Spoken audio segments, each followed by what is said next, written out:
Assalamualaikum warahmatullahi wabarakatuh. Selamat pagi semuanya. Shalom, Om Swastiastu, Namo Buddhaya, salam kebajikan. Yang terhormat di sini Bapak Yakubus Jabat selaku dosen pengampu mata kuliah riset operasi dan juga teman-teman K2 riset operasi yang sangat kami banggakan. Di sini kami dari kelompok 9 akan mempresentasikan mengenai bahasan pemrograman dinamis deterministik. Namun sebelumnya kami akan memperkenalkan diri terlebih dahulu. Di sini saya Oki Pujianto dan juga kedua rekan saya di sini ada Mbak Berlian Hemakusuma Wardani dan juga Mbak Nafi Ngatunisa. Selanjutnya akan ada pemaparan materi mengenai pemrograman dinamis deterministik. Baik, untuk slide pertama ini kita akan membahas mengenai pemrograman dinamis rekursif sendiri. Yang pertama kita akan membahas atau mengetahui dulu bahwa pengertian dari pemrograman dinamis sendiri. Di sini, pemrograman dinamis merupakan teknik optimalisasi untuk permasalahan yang dapat dibagi menjadi beberapa tahap, di mana pada tiap tahapnya nantinya harus diambil sebuah keputusan yang tergantung pada kedudukan pada tahap ini. Dan juga keputusan tersebut nantinya akan menentukan bagaimana keadaan ataupun kedudukan pada tahap berikutnya. Jadi nantinya dalam pengambilan keputusan ini akan terjadi kesinambungan antara keputusan tahap pada tahap 1 dan juga di tahap selanjutnya. Jadi nanti yang mempengaruhi tahap 2 diambilnya tahap 2 itu nantinya akan dari tahap 1 sendiri. Pemrograman ini nantinya menjadi sebuah teknik matematis yang dapat berguna untuk membuat suatu urutan keputusan yang saling berkaitan dan juga menghasilkan kebijakan yang optimal. Oke, baik, nantinya pemrograman dinamis ini nantinya dalam penyelesaian metodenya tidak akan ada formulasi yang standar dalam pemecahan masalahnya karena di setiap masalahnya dalam pemrograman dinamis ini memerlukan pendekatan atau penyelesaian berbeda-beda di setiap stage-nya atau di setiap tahapnya. Dan juga terdapat kesamaan dari setiap penyelesaian masalah di mana setiap keputusan yang optimal yang diambil diperoleh dari beberapa tahap sebelumnya. Hasil dari sebuah tahap atau stage tersebut nantinya akan berdampak menjadi masukan untuk tahap berikutnya. Jadi yang sudah seperti yang saya sampaikan tadi, bahwa nantinya pemrograman dinamis ini akan ada kesinambungan antara stage yang pertama dan juga ke stage berikutnya. Slide selanjutnya ini kita akan membahas bagaimana prosedur pemecahan masalah yang menggunakan pemrograman dinamis deterministik ini. Prosedur pemecahan masalahnya nantinya akan menggunakan program dinamik yang dilakukan secara rekursif, yang berarti bahwa setiap kali dalam mengambil keputusan harus mempertimbangkan keadaan yang dihasilkan oleh keputusan sebelumnya. Karena bahwasannya memang keputusan pemrograman dinamis deterministik ini akan berkaitan antara keputusan pada stage yang pertama nantinya akan digunakan sebagai bahan pertimbangan atau bahan pengolahan untuk stage yang kedua. Dalam pemrograman ini ada dua pendekatan teman-teman. Di sini kita ketahui bahwa pendekatan pertama menggunakan rekursif maju. Dari katanya sudah dikatakan bahwa rekursif maju ini merupakan perhitungan dari depan yang ke belakang. Jadi pemrograman dinamis ini nantinya akan bergerak mulai dari tahap yang pertama, terus berjalan ke tahap kedua, tiga, dan sampai seterusnya, sampai dengan tahap N yang diinginkan. Dan juga yang kedua ini ada metode pendekatan yang kedua, yaitu rekursif mundur. Seperti kata yang dikatakan di sini, rekursif mundur ini sendiri nantinya akan menggunakan perhitungan dari belakang ke depan, di mana pergerakan ini mulai dari tahap N, terus mundur dari N-1, N-2, N-3, dan sampai dengan tahap 1. Jadi keduanya itu memang berbeda dari proses keputusan yang dihasilkan. Nantinya ketika rekursif maju ini akan menghasilkan keputusan yang optimal itu pada tahap N atau tahap akhir, sedangkan untuk rekursif mundur ini nantinya akan mendapatkan keputusan yang optimum di tahap pertama. Baik, setelah kita membahas mengenai pemrograman dinamis itu seperti apa dan juga bagaimana prosedur pemecahan masalah dari pemrograman dinamis itu seperti apa sendiri, dan juga kita sudah membahas ada dua pendekatan pemrograman dinamis. Di sini kami akan juga menyajikan mengenai tentang aplikasi atau pengaplikasian pemrograman dinamik. Di sini kami menggunakan prosedur pemecahan mundur, di mana dengan tipe persoalan penugasan alokasi, yang nantinya akan dijelaskan lebih lanjut di slide berikutnya. Oke, pada slide kali ini kita akan membahas mengenai kasus maksimasi alokasi, di mana ini juga merupakan pengaplikasian dari pemrograman dinamik tersebut. Di sini dikatakan bahwa keuntungan pada 4 macam kegiatan merupakan fungsi jam kerja yang dialokasikan pada masing-masing kegiatan, seperti pada tabel berikut. Jika setiap harinya tersedia 4 jam kerja, bagaimana alokasi sehingga keuntungan per harinya bisa maksimum. Dapat kita garis bawahi ya teman-teman di sini bahwa studi kasus ini capaiannya itu nantinya akan menghasilkan bagaimana menghasilkan keuntungan yang maksimum di setiap harinya. Jadi nantinya di sini kasus ini akan maksimasi mengenai alokasi terhadap jam kerja. Dapat kita lihat di tabel tersebut, di situ ada tabel mengenai yang ke bawah itu mengenai jam kerja dan juga yang menyamping mengenai kegiatan. Di situ dapat kita lihat bahwa dengan misalnya kita pada jam kerja 4 jam dengan kegiatan 3 nantinya akan menghasilkan keuntungan 12. Begitu juga dengan beberapa slot di dalamnya seperti pada saat jam kerja 3 dengan kegiatan 2 akan menghasilkan keuntungan 8. Nantinya dalam pencarian keuntungan atau juga kasus ini nantinya akan menghasilkan bagaimana keuntungan yang maksimum di tiap harinya di jam kerja 4 tersebut. Yang selanjutnya adalah definisi masalah pemrograman dinamik.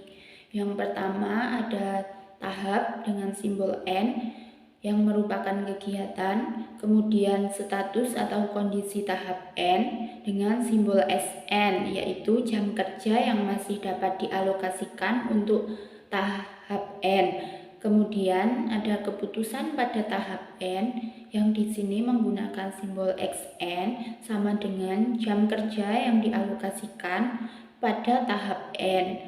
Nah, perlu diingat bahwa jam kerja yang tersedia harus dialokasikan seluruhnya untuk kegiatan. Kemudian ada fungsi transisi, yaitu SN plus 1 sama dengan SN min XN. Kemudian fungsi kontribusi pada tahap N yang mana dengan simbol PN XN dengan P sama dengan profit pada tahap N. Dan yang terakhir ada hubungan rekursif Fn bintang Sn sama dengan maksimal dari Fn dalam kurung Sn xn. Dengan Fn Snxn sama dengan Ps x1 yang mana N dalam hal ini adalah 4. Kemudian Fn Sn xn sama dengan Ps xn ditambah dengan Fn plus 1 bintang Sn plus 1 dengan N sama dengan 1, 2, dan 3. Kemudian untuk menyelesaikan permasalahan tersebut, di sini akan digunakan metode mundur. Sudah terlihat dalam PPT yang pertama yaitu mengerjakan tahap 4 terlebih dahulu. Yang mana F4 bintang X4 sama dengan maksimal P4X4 di mana F5X5 sama dengan 0. Maka perlu disajikan dalam bentuk tabel berikut yang mana pada kolom pertama merupakan status awal yang terdiri dari 0, 1, 2, 3, dan 4. Kemudian untuk alternatif keputusannya juga terdiri dari kolom 0, 1, 2, 3, dan 4. Kemudian yang berikutnya F4 bintang X4 merupakan nilai maksimum yang dihasilkan. Dan untuk kolom X4 bintang tersebut adalah nilai keputusan yang diambil dari alokasi mana keputusan peroleh, yaitu alokasi yang paling. Pada tahap 4 ini, misal kita memiliki sisa jam kerja 0, maka yang bisa kita pakai juga 0. Jadi F4 bintangnya adalah 0, kemudian X4 bintangnya juga 0. Maka keputusan yang diambil adalah 0 jam kerja. Begitu juga ketika kita memiliki 1 jam kerja yang ditawarkan, namun tidak dialokasikan, yang mana 0 yang dialokasikan, maka keuntungannya adalah 0. Yang selanjutnya, jika 1 jam kerja yang ditawarkan dialokasikan pada tahap 4 ini, maka pada tahap 4 keuntungannya adalah 2. Contoh yang selanjutnya yaitu misal ditawarkan 3 jam kerja lalu digunakan 1, maka keuntungannya adalah 2. Jika ditawarkan 3 yang dipakai 2, maka keuntungannya adalah 5. Selanjutnya, ketika jam kerja yang ditawarkan 3 dan dipakai 3, jadi terpakai semua, maka keuntungannya 8. Untuk melihat keuntungan tersebut dapat dilihat pada data yang telah disediakan pada soal. Kemudian diketahui F4 bintang sebagai maksimasi yang mana terdiri dari 0, 2, 5, 8, dan 10. Dan sedangkan untuk X4 sebagai keputusan yang diambil pada alokasi berapa sih keputusan yang diambil, yaitu terdiri dari 0, 1, 2, 3, dan 4. Kemudian langkah yang harus dilakukan selanjutnya yaitu tahap 3. Dalam hal ini, misal yang ditawarkan ada 4 jam kerja, namun yang dialokasikan hanya 1, maka masih punya sisa jam kerja yaitu 3. Nah, sisa jam kerja ini ditawarkan ke tahap 4 dengan nilai optimumnya adalah 8. Maka 3 ditambah 8 sama dengan 11. Kemudian untuk mengisi semua juga bisa dilakukan dengan cara yang sama seperti yang sudah dilakukan. Kemudian contoh yang selanjutnya yaitu ketika ditawarkan jam kerja 3, kemudian yang diambil 2, hal ini berarti 2 jam kerja yang diambil di kegiatan 3, maka keuntungannya adalah 7. Dari pengambilan jam kerja yang ditawarkan tersebut masih mempunyai sisa 1 jam kerja yang mana mempunyai nilai optimum 2. Hal ini dapat dilihat dalam F4 bintang. Sehingga dapat dihitung 7 ditambah dengan 2 sama dengan 9. Kemudian setelah kita melakukan perhitungan semua, langkah yang perlu dilakukan adalah mencari yang maksimum pada masing-masing pilihan, yaitu dengan mengisi kolom F3 bintang X3. Dalam tabel ini dapat dilihat bahwa nilai maksimum pada tahap 3 atau F3 bintang terdiri dari 0, 3, 7, 10, dan 12. Kemudian pada tabel X3 bintang dapat dilihat dengan pilihan mana yang memiliki nilai maksimum sehingga dapat dijadikan sebagai alternatif. Pada X3 terdiri dari 0, 1, 2, 3, kemudian ada 2, 3, dan 4. Nilai maksimum 2, 3, 4 karena pilihan yang tersedia diantaranya ada 10, 11, 12, 12, dan 12. Jadi 12 tersebut merupakan nilai maksimum yang mana berasal dari alternatif pilihan 2, 3. Kemudian untuk tahap 2 dapat dikerjakan dengan menggunakan cara yang sama yang dilakukan pada tahap 3. Pada tahap 2 ini misalnya ditawarkan jam kerja 3 yang kemudian hanya dipakai 1.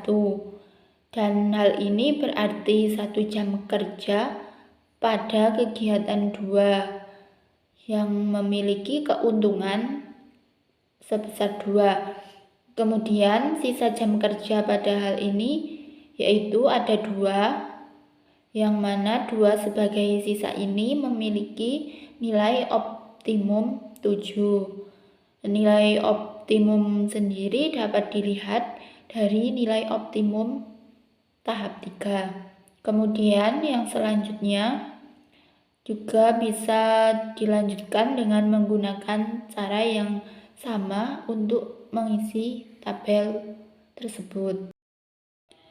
Untuk yang selanjutnya kita sampai pada tahap pertama, yang mana untuk mengerjakannya juga menggunakan cara yang sama seperti sebelumnya. Misalnya dalam tabel tahap 1 ini ditawarkan 4 jam kerja yang diambil 3 jam kerja. Berarti 3 jam pada kegiatan 1 adalah 6. Karena hanya mengambil 3 dari 4 jam kerja yang ditawarkan, maka masih mempunyai sisa 1. Nah, 1 jam kerja ini memiliki nilai optimum sebesar 3, yang mana kemudian perhitungannya adalah 6 ditambahkan dengan 3 sehingga menjadi 9. Begitu juga untuk menghitung alokasi jam kerja pada kegiatan yang lainnya. Untuk nilai optimum atau F1 bintang X1 yaitu pada tahap pertama ini terdiri dari 0, 3, 7, 10, dan 12. Yang mana untuk keputusannya sendiri atau X1 bintang berada di 0 untuk alternatif nilai. Selanjutnya yaitu kita simpulkan dari tahap 4 sampai tahap 1 yang sudah dijadikan menjadi satu tabel. Sekarang bagaimana sih cara membaca hasilnya? Dilihat berdasarkan tabel, dibaca berdasarkan tahap paling terakhir. Yang kita kerjakan menggunakan prosedur pemecahan mundur, maka dilihat dari tabel 1 atau F1, maksimumnya adalah di 12. Artinya F1 bintang berarti memiliki keuntungan maksimum yaitu 12. Lalu selanjutnya, bagaimana sih cara pembagian jam kerjanya? Pada tabel di bawahnya yaitu terdapat bagan-bagan mengenai cara pembagian jam kerja. Terdapat 4 kegiatan di bawah tabel ini. Dijelaskan bahwa dari 12 keuntungan dapat kita lihat bahwa dialokasikan pada tahap 1 adalah X1 bintang adalah 0, maka kegiatan 1 yang diambil 0 jam kerja. Artinya ketika memiliki 4 jam kerja pada kegiatan 1, maka masih punya sisa 4 jam kerja yang kemudian akan dibawa ke kegiatan 2 dan seterusnya. Berdasarkan uraian kegiatan tersebut, menghasilkan berbagai alternatif, yaitu 0022, 0031, 0040, 0130, 0220. Semua totalnya adalah 4 jam kerja. Dengan kalau kita menghitung maksimasi keuntungan yang sama, yaitu di angka 12. Berikut adalah alternatifnya, yaitu terdapat tabel 002, 0031, 0040, 0130, 0220. Terdapat 5 alternatif yang kita dapatkan. Artinya, misal kita ambil dari 2 jam kerja untuk kegiatan 3 dan 2 jam kerja untuk kegiatan 4. Maka keuntungannya bisa dilihat pada tabel sebelah kiri atau tabel soal. Pada tabel 2 jam kerja pada kegiatan 3, maka akan menghasilkan 7, maka keuntungannya adalah 7. Sedangkan pada jam kerja 2 kegiatan 4, keuntungannya adalah 5, maka 7 ditambah 5 sama dengan 12. Untuk baris kedua dan selanjutnya itu caranya itu sama. Selanjutnya yaitu ada persoalan program dinamik. Masalah utama dalam pemrograman dinamik adalah mengubah masalah asal menjadi bentuk persamaan rekursif. Komponen dalam persamaan rekursif adalah tahap, keputusan, state, fungsi transformasi, dan fungsi return. Berdasarkan komponen tersebut, pemrograman dinamik dapat diklarifikasikan menjadi satu berdasarkan variabel keputusan, variabel state, atau dibagi lagi menjadi pemrograman dinamik dengan variabel diskrit. Yang kedua, pemrograman dinamik dengan variabel kontinu. Lalu yang kedua, berdasarkan jumlah state, yaitu pemrograman dinamik dengan satu state. Lalu yang kedua, pemrograman dinamik dengan beberapa stage. Yang ketiga yaitu berdasarkan jumlah tahap. Ada pemrograman dinamik dengan tahap berhingga, pemrograman dinamik dengan tahap tak terhingga. Lalu yang keempat, berdasarkan hubungan antar tahap, yaitu ada pemrograman dinamik dengan tahap seri dan pemrograman dinamik dengan tahap paralel. Yang kelima, berdasarkan fungsi transformasi, yaitu ada pemrograman dinamik deterministik dan pemrograman dinamik probabilistik. Dalam penulisan ini, penulisannya hanya membahas beberapa masalah, yaitu pemrograman dinamik deterministik dengan beberapa state pada variabel diskrit. Sekian pemaparan materi dari kelompok 9 yang dapat kami sampaikan. Kurang lebihnya mohon maaf. Wabillahi taufiq wal hidayah. Wassalamualaikum warahmatullahi wabarakatuh.